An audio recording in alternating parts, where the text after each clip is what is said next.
यथार्थचा कॅलिफोर्नियाहून phone आला की जुलै एंडला तिथे समर वॅकेशन सुरू होतात आणि तो ऑगस्टमध्ये 15 दिवसांसाठी बायको मुलांसोबत भारतात येतोय.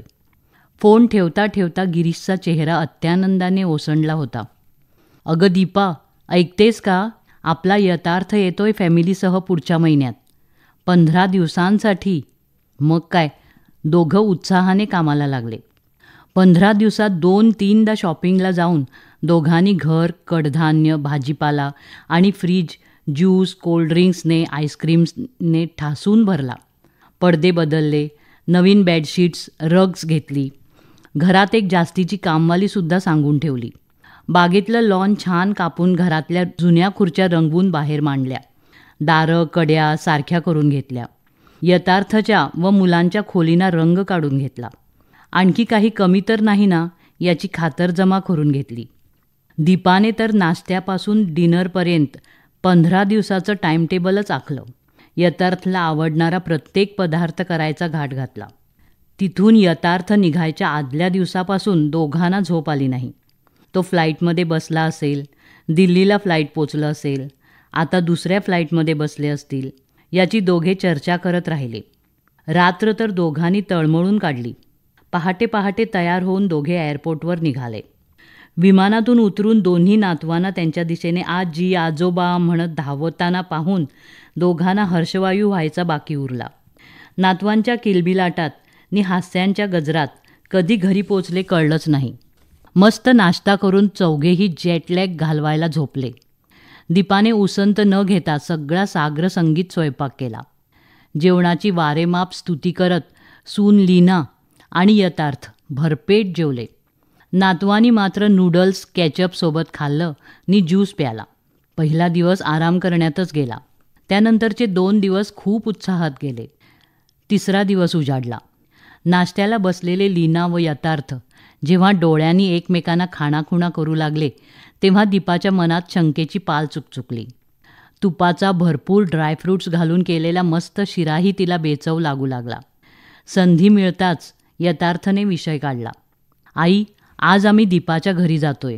तिथूनच 8 दिवस काश्मीरला टूरला जाणार आहोत हिच्या भावाबरोबर. परत यायच्या अगोदर येऊच. दोघा नवरा बायकोला धक्काच बसला. सुकलेल्या ओठांवरून जीभ फिरवत गिरीश म्हणाला, यथार्थ, अरे एवढी काय घाई आहे? टूरला जायच्या आधी जरा जा ना. आमच्याबरोबर राहा 4 दिवस. अहो बाबा, त्यांचं संभाषण मध्येच तोडत लीना म्हणाली, मध्यंतरी माझ्या बाबांना बरं नव्हतं. हॉस्पिटलमध्ये ॲडमिट होते.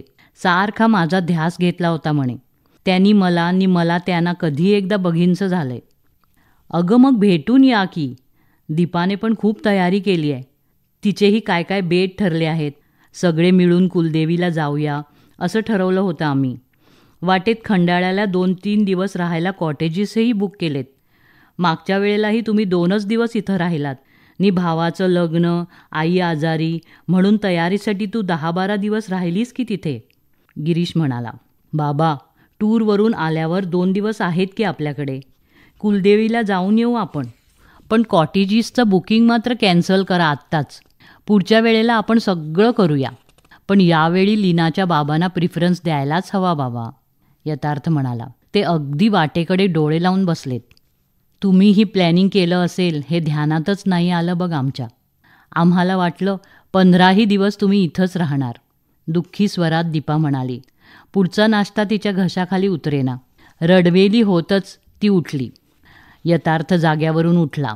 दीपाचा चेहरा हाताच्या ओंजळीत पकडून तो म्हणाला, आई, पुढच्या वेळी नक्की तू सांगशील तसं प्लॅनिंग करेन, शपथ. पण यावेळी समजून घे ना प्लीज.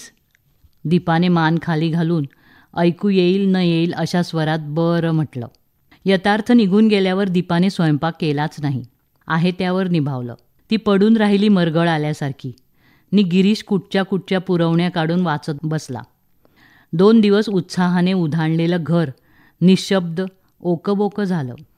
दुसऱ्या दिवशी सकाळी मन जडशीळ होऊन गेलं होतं. मॉर्निंग वॉकही कॅन्सल केला. दीपा अंथरुणातच लोळत पडली. गिरीशने रागाने बुकिंग कॅन्सल करून टाकले. संध्याकाळी पाय मोकळे करून येतो ग असं म्हणून गिरीश बाहेर पडला. वाटेत त्याला त्याचे एक स्नेही भेटले. ते लीनाच्या वडिलांचेही मित्र होते. बोलता बोलता म्हणाले, पुढच्या आठवड्यात लीनाचे वडील जाधव आणि मुलगा जावई वगैरे सर्वजण काश्मीरला चाललेत म्हणे. तुम्ही जाणार असालच. ते सहजच म्हणाले. सर्वजण? लीनाचे वडील आजारी होते ना? गिरीश म्हणाला. ते होय. अहो, साधा गॅस झाला होता. जाधव फार घाबरतो जीवाला. अटॅकच असेल म्हणून ॲडमिट झाला हॉस्पिटलमध्ये. त्या दिवशी दुपारीच डिस्चार्ज मिळाला, गॅस ट्रबल म्हणून. आणि या गोष्टीलाही महिना झाला की. तर सगळीच फॅमिली चालली आहे काश्मीरला. मला वाटलं यथार्थ तुम्हालाही घेऊन जातोय. आधीच ठसठसणाऱ्या जखमेवर मीठ चोळत ते म्हणाले. गिरीशच्या मनाला फार क्लेश झाले, पण त्याने या गोष्टीची वाच्यता दीपाकडे केली नाही. सत्य जास्त काळ लपत नाही खरं. सोशल मीडियावर काश्मीरचे फोटो पाहताना त्यात लीनाच्या आईवडिलांना पाहून दीपा फार कष्टी झाली. तिच्यानं अश्रूच आवरेनात. गिरीशने खूप समजावण्याचा प्रयत्न केला, पण दीपा खिन्नच होती. कॅलिफोर्नियाला जायच्या 2 दिवस आधी यथार्थ घरी आला. घाईघाईने सर्वजण कुलदेवीला गेले. गिरीश, दीपा गप्पच होते. जायच्या आदल्या दिवशी बॅग भरता भरता यथार्थ म्हणाला, आई, तुझं ते पापड, लोणचं, कुरड्या, लाडू वगैरे काय असेल ते आण पाहू. कुठल्या बॅगेत घालायचं ते बघतो. तिथं आम्ही ते पुरवून खातो बरं का. बेटा, मी काहीच नाही केलं रे. मूडच नव्हता, दीपा म्हणाली. पण पलीकडची एक बाई घरगुती सामान विकते. तिथं जा आणि हवं ते घेऊन ये. ती स्वयंपाकघरातूनच बोलली. रात्री एअरपोर्टवर पोचवायलाही दोघं गेले नाहीत. आता रात्रीची जागरण नाही सोसवत रे, दीपा म्हणाली. यथार्थने टॅक्सी बोलवली आणि दोघांनी घरातूनच निरोप दिला. मन निगरगट्ट केल्याचा कितीही आव आणला तरी उदासीनतेने चारी बाजूनी वेढलेलंच होतं. दीपाला सुस्कारे सोडताना पाहून गिरीश दीपाजवळ जाऊन बसला. तिचा हात हातात घेतला. म्हणाला, खूप विचार केला मी दीपा. यथार्थला आपण काहीच कमी पडू दिलं नाही. तुला दुसरं मूल होऊ देणं धोक्याचं होतं हे कळताच तर त्याची जीवापाड काळजी घेतली.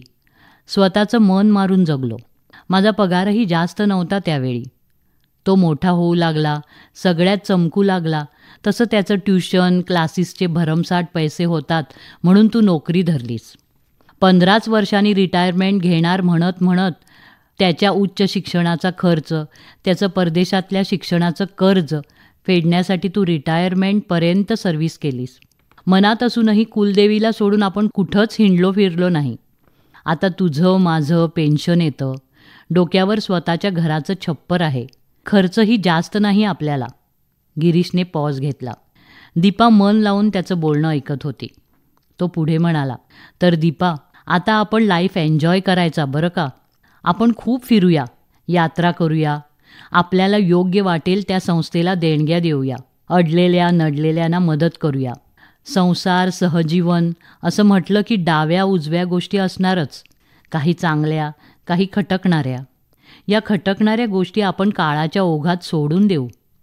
इथून पुढे कुठलीही सल न बाळगता जीवन आनंदाने जगूया. पटतंय ना तुला? दाटलेल्या कंठाने गिरीशने विचारलं. हो, मीही कालपासून ठरवलंय.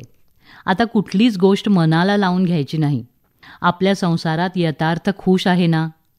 आपली उणीव भासत नसली तरी अधूनमधून फोन करून आपली खुशारी विचारतो. आपण अपेक्षाच ठेवू नये. अपेक्षा ठेवली की मन दुखतं, दीपा म्हणाली. त्या रात्री दोघंही शांत झोपले. सकाळी सतारीच्या आवाजाने गिरीशची झोपमोड झाली. तो उठून हॉलमध्ये आला. पाहिलं तर डोळे मिटून दीपा तारा छेडत होती. चेहऱ्यावर समाधान आणि आनंद पसरला होता. हॉलभर सतारीचा आवाज भरून राहिला होता.